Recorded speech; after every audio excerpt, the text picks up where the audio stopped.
നമസ്കാരം, മലയാളി വാർത്തയിലേക്ക് സ്വാഗതം. എബോള ജാഗ്രത ശക്തമാക്കി കേരളം. വിദേശത്തു നിന്നെത്തുന്നവർക്ക് 21 ദിവസം നിരീക്ഷണം.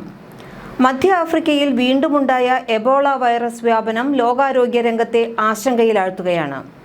കോങ്കോയിലും അയൽരാജ്യമായ ഉഗാണ്ടയിലുമായി പൊട്ടിപ്പുറപ്പെട്ട പകർച്ചവ്യാധി തടയാൻ ലോകാരോഗ്യ സംഘടന അന്താരാഷ്ട്ര ആരോഗ്യ അടിയന്തരാവസ്ഥ പ്രഖ്യാപിച്ചിട്ടുണ്ട്. 2014-ലും 2019-ലും എബോളയ്ക്കെതിരെ ആഗോള ആരോഗ്യ അടിയന്തരാവസ്ഥ പ്രഖ്യാപിച്ചിരുന്നു. ഡൽഹിയിൽ നടത്താനിരുന്ന ഇന്ത്യ ആഫ്രിക്ക ഉച്ചകോടിയും മാറ്റിവെച്ചു. മരണനിരക്ക് കൂടുതലുള്ള ഈ രോഗം അതിവേഗം വ്യാപിക്കാനുള്ള സാധ്യതയുള്ളതിനാൽ ലോകരാജ്യങ്ങൾ ജാഗ്രത ശക്തമാക്കി. ഇത്തവണ രോഗം ആദ്യം സ്ഥിരീകരിച്ചതും രോഗവ്യാപനം കൂടുതലായി കണ്ടെത്തിയിരിക്കുന്നതും കോങ്കോയിലെ കിഴക്കൻ പ്രവിശ്യയായ ഇറ്റൂരിയിലെ ഖനന മേഖലയിലാണ്. എബോളയുടെ ബുന്ദിബുഗ്യോ എന്ന വകഭേദമാണ് സ്ഥിരീകരിച്ചിട്ടുള്ളത്. വിദേശ രാജ്യങ്ങളിൽ എബോള വ്യാപനം ശക്തമാകുന്ന സാഹചര്യത്തിൽ സംസ്ഥാനത്ത് മുൻകരുതൽ നടപടികൾ ശക്തമാക്കിയിരിക്കുകയാണ് ആരോഗ്യവകുപ്പ്.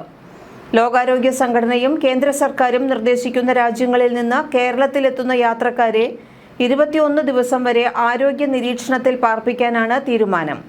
നിലവിൽ democratic republic of Congo, Uganda, south Sudan എന്നീ രാജ്യങ്ങളിലാണ് എബോള രോഗബാധ സ്ഥിരീകരിച്ചിരിക്കുന്നത്. ഈ രാജ്യങ്ങളിൽ നിന്ന് ഇന്ത്യയിലെത്തുന്നവർ പ്രത്യേക ആരോഗ്യ നിർദ്ദേശങ്ങൾ പാലിക്കണമെന്ന് അധികൃതർ അറിയിച്ചു. സംസ്ഥാന ദ്രുതകർമ്മ സമിതി യോഗത്തിൽ നിലവിൽ ഇന്ത്യയിൽ എബോള റിപ്പോർട്ട് ചെയ്തിട്ടില്ലെന്നും ആശങ്കപ്പെടേണ്ട സാഹചര്യമില്ലെന്നും വിലയിരുത്തിയിട്ടുണ്ട്. യോഗത്തിന് അധ്യക്ഷത വഹിച്ചത് കെ മുരളീധരനായിരുന്നു. പനി, ക്ഷീണം, തലവേദന, പേശിവേദന, ഛർദി, വയറിളക്കം, തൊണ്ടവേദന, രക്തസ്രാവം തുടങ്ങിയ ലക്ഷണങ്ങൾ അനുഭവപ്പെടുന്നവർ വിമാനത്താവളങ്ങളിലെ ആരോഗ്യ വിദഗ്ധരെ ഉടൻ അറിയിക്കണമെന്ന് ആരോഗ്യവകുപ്പ് നിർദ്ദേശിച്ചു. എബോള സ്ഥിരീകരിച്ചവരുമായി അല്ലെങ്കിൽ സംശയിക്കുന്നവരുമായി സമ്പർക്കത്തിലുണ്ടായിരുന്നവരും വിവരം അറിയിക്കേണ്ടതാണ്. കേരളത്തിലെ അന്താരാഷ്ട്ര വിമാനത്താവളങ്ങളിലും തുറമുഖങ്ങളിലും പരിശോധന ശക്തമാക്കിയിട്ടുണ്ട്. ആവശ്യമായവർക്ക് ഐസൊലേഷൻ സൗകര്യത്തോടു കൂടിയ തീവ്ര പരിചരണ സംവിധാനങ്ങളും ഒരുക്കിയതായി ആരോഗ്യവകുപ്പ് അറിയിച്ചു. ആരോഗ്യ പ്രവർത്തകർക്ക് അണുബാധ നിയന്ത്രണം, PPE കിറ്റുകളുടെ ശരിയായ ഉപയോഗം, ചികിത്സാ പ്രോട്ടോക്കോളുകൾ, രോഗികളുടെ തീവ്ര പരിചരണം തുടങ്ങിയ മേഖലകളിൽ പ്രത്യേക പരിശീലനം ഉറപ്പാക്കാൻ നിർദ്ദേശം നൽകിയിട്ടുണ്ട്. യോഗത്തിൽ ആരോഗ്യവകുപ്പ് additional chief secretary doctor Rajan Khobragade, ദേശീയാരോഗ്യ ദൗത്യം സംസ്ഥാന director Rahul Krishna Sharma, Ayush mission director doctor Sajith Kumar, ആരോഗ്യവകുപ്പ് director doctor KJ Reena, medical വിദ്യാഭ്യാസ ഡയറക്ടർ ഡോക്ടർ വിശ്വനാഥൻ എന്നിവർ പങ്കെടുത്തു. DR കോങ്കോയിലെ എബോള വ്യാപനത്തിൽ ലോകാരോഗ്യ സംഘടന ആശങ്ക പ്രകടിപ്പിച്ചിട്ടുണ്ട്. ഇപ്പോഴിതാ കോങ്കോയിൽ എബോള ബാധിതരെ ചികിത്സിക്കുന്ന ആരോഗ്യ കേന്ദ്രത്തിന് പ്രതിഷേധക്കാർ തീയിട്ട വാർത്തയാണ് പുറത്തുവരുന്നത്. 2 ആശുപത്രി ടെന്റുകൾ കത്തി നശിച്ചതായി CNN റിപ്പോർട്ട് ചെയ്തു.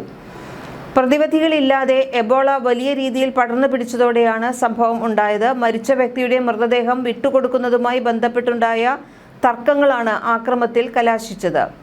റുവാംപാര ആശുപത്രിയിൽ എബോള ബാധിച്ചു മരിച്ച യുവാവിന്റെ മൃതദേഹം കൊണ്ടുപോകാൻ ബന്ധുക്കൾ ശ്രമം നടത്തിയതിനു പിന്നാലെയാണ് പ്രദേശത്ത് സംഘർഷമുണ്ടായത്. ബലം പ്രയോഗിച്ച് മൃതദേഹം കൊണ്ടുപോകാൻ ശ്രമിക്കുന്നതിനെ ആശുപത്രി അധികൃതർ ചെറുത്തതോടെ കുടുംബാംഗങ്ങൾ ആശുപത്രി ടെന്റുകളിലേക്ക് വസ്തുക്കൾ വലിച്ചെറിയുകയും ഇത് തീപിടുത്തത്തിന് കാരണമാവുകയുമായിരുന്നു. ആരോഗ്യ പ്രവർത്തകർക്ക് നേരെയും എബോള പ്രതിരോധ പ്രവർത്തനങ്ങൾക്ക് നേരെയും പ്രദേശവാസികൾക്കിടയിൽ നിലനിൽക്കുന്ന കടുത്ത അവിശ്വാസവും ദേഷ്യവുമാണ് ഈ സംഭവം വ്യക്തമാക്കുന്നത്.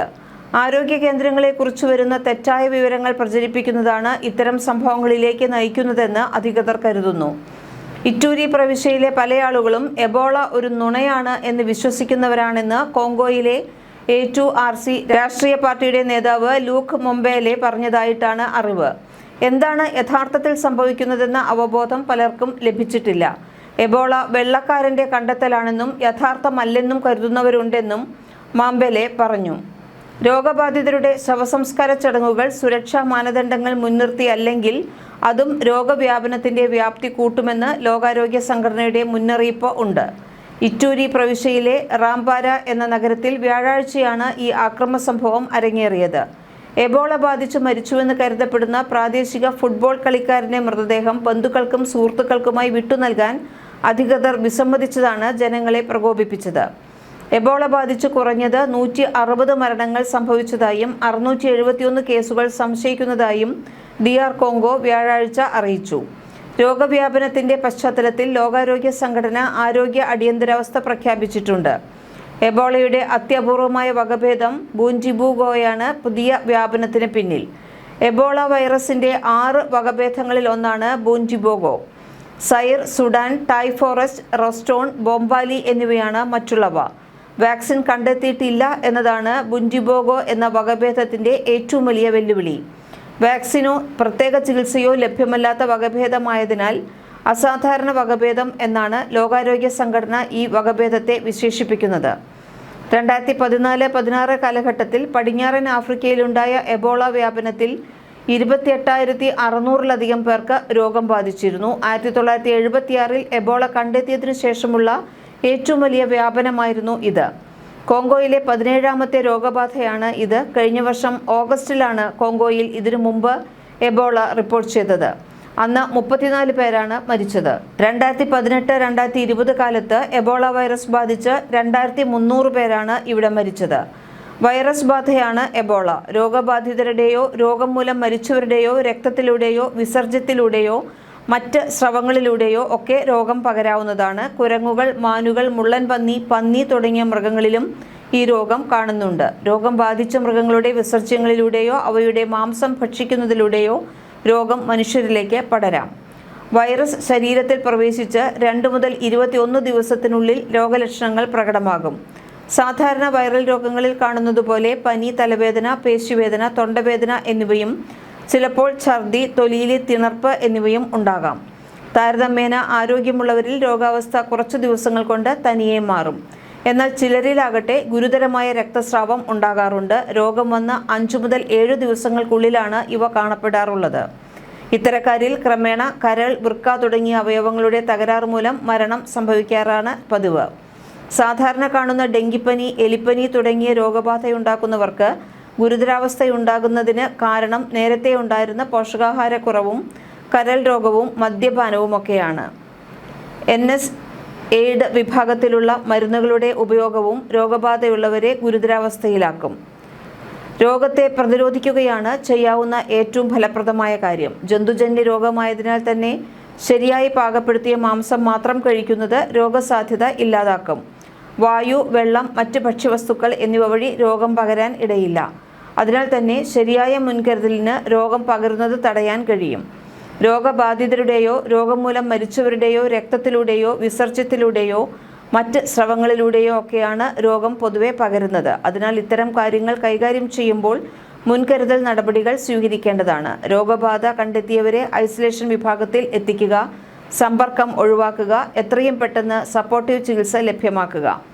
എബോള വൈറസ് രോഗം ആദ്യമായി തിരിച്ചറിഞ്ഞത് 1976-ൽ കോങ്കോയിലായിരുന്നു. രോഗബാധ കണ്ടെത്തിയ പ്രദേശം എബോള നദിക്ക് സമീപമായിരുന്നതിനാലാണ് ആ പേര് ഈ രോഗത്തിന് ലഭിച്ചത്. അതേ വർഷം സുഡാൻ മേഖലയിലും സമാന രോഗബാധ റിപ്പോർട്ട് ചെയ്തിരുന്നു. ഇതുവരെ ആഫ്രിക്കൻ രാജ്യങ്ങളിൽ 20-ലധികം എബോള വ്യാപനം പല കാലങ്ങളിലായി റിപ്പോർട്ട് ചെയ്തിട്ടുണ്ട്.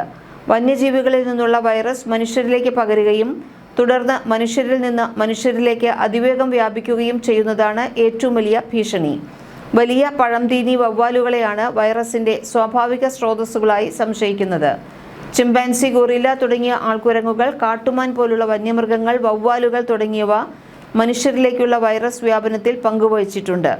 വൈറസ് വാഹകരും ബാധിതവുമായ വന്യമൃഗങ്ങളെ വേട്ടയാടുക, അവയുടെ മാംസം കൈകാര്യം ചെയ്യുക, രോഗബാധിത മൃഗങ്ങളുടെ ശരീരദ്രവങ്ങൾ എന്നിവയുമായി സമ്പർക്കത്തിൽ വരിക എന്നിവയിലൂടെയാണ് രോഗം ആദ്യമായി മനുഷ്യരിലേക്ക് പടർന്നത്. രോഗബാധിതരുടെ രക്തം, ഉമിനീര്, ഛർദി, മറ്റ് ശരീരസ്രവങ്ങൾ എന്നിവയുമായുള്ള നേരിട്ടുള്ള സമ്പർക്കത്തിലൂടെയാണ് വൈറസ് പ്രധാനമായും മനുഷ്യരിൽ നിന്ന് മനുഷ്യരിലേക്ക് പകരുന്നത്. രോഗബാധിതരായവരുടെ മൃതദേഹത്തിൽ പോലും ഏകദേശം ഒരാഴ്ചയോളം സജീവമായി നിലനിൽക്കാനും രോഗപകർച്ച ഉണ്ടാക്കാനുമുള്ള ശേഷി ഈ വൈറസിനുണ്ട്. മനുഷ്യ ശരീരത്തിൽ പ്രവേശിക്കുന്ന എബോള വൈറസ് ആദ്യം ലക്ഷ്യമിടുന്നത് രോഗപ്രതിരോധ കോശങ്ങളെയാണ്. പ്രതിരോധ സംവിധാനത്തെ നിഷ്ക്രിയമാക്കിയ ശേഷം ശരീരമാകെ നിയന്ത്രണമില്ലാതെ പെരുകുന്ന വൈറസ് രക്തക്കുഴലുകളുടെ ഉൾഭിത്തികളെ പിന്നീട് ആക്രമിക്കും. ഇതോടെ രക്തക്കുഴലുകളുടെ സ്വാഭാവിക ഘടന തകരുകയും ശരീരത്തിനകത്തും പുറത്തും മാരകമായ രക്തസ്രാവം ആരംഭിക്കുകയും ചെയ്യും. രക്തം കട്ടപിടിക്കുന്ന സംവിധാനം തകരാറിലാകുന്നതും കരൾ, വൃക്ക തുടങ്ങിയ പ്രധാന അവയവങ്ങളിലെ കോശങ്ങൾ നശിക്കുന്നതും സ്ഥിതി കൂടുതൽ വഷളാക്കും. ഒടുവിൽ രക്തസമ്മർദ്ദം ക്രമാതീതമായി താഴുകയും ആന്തരിക അവയവങ്ങൾ ഒന്നൊന്നായി പ്രവർത്തനരഹിതമാവുകയും ചെയ്യും. രോഗത്തിന് കാരണമാകുന്നത് എബോള വൈറസ് ജനുസിൽപ്പെടുന്ന വിവിധ വൈറസ് വകഭേദങ്ങളാണ്. ഇതിൽ മനുഷ്യരിൽ ഗുരുതര രോഗബാധ സൃഷ്ടിക്കുന്ന 4 പ്രധാന വകഭേദങ്ങൾ തിരിച്ചറിഞ്ഞിട്ടുണ്ട്.